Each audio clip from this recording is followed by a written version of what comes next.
Welcome back. In this video, you will know about the importance and history of programming. Augustus Ada King, Countess of Lovelace, was an English mathematician and writer, chiefly known for her work on Charles Babbage's proposed mechanical general-purpose computer, the analytical engine. She is believed by some to be first to recognize that the machine had application beyond pure calculation, and to have published the first algorithm intended to be carried out by such a machine. As a result, she is often regarded as the first to recognize the full potential of computers and was one of the first computer programmers.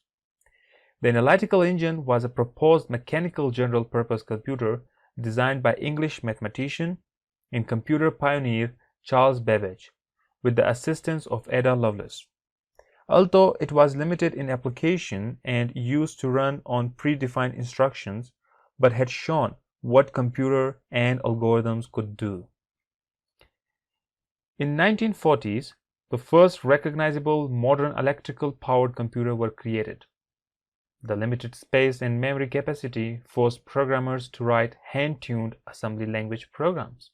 Wait, what is assembly language?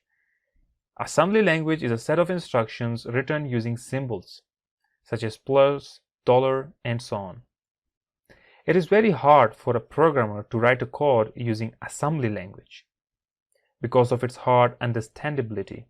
That is why it was eventually realized that programming an assembly language required a great deal of intellectual effort. To solve this problem, we need something called a high-level programming language, which is a set of instructions written using symbols, similar to English language, such as print, console, and so on. It was easy for a programmer to write a code using high-level language.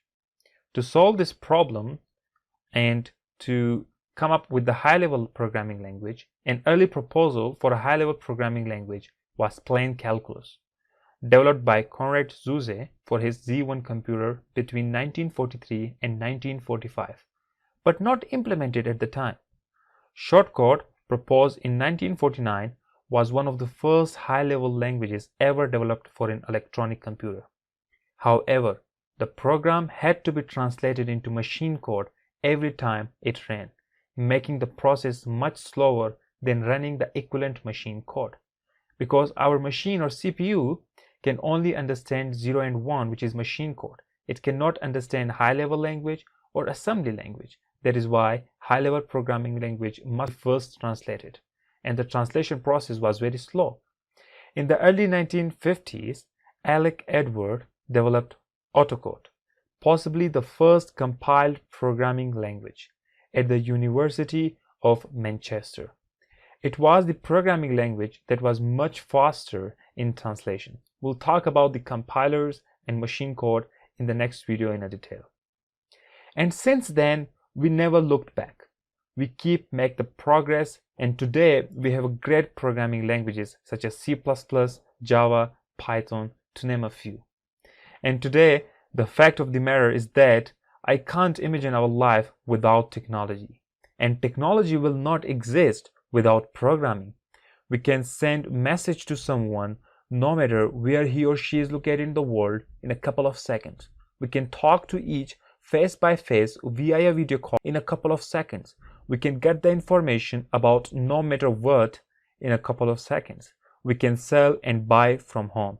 Programs control robots that can take care of patients and robots that can roam around Mars and look for water on the surface. Program help self-driving car to know which way to turn.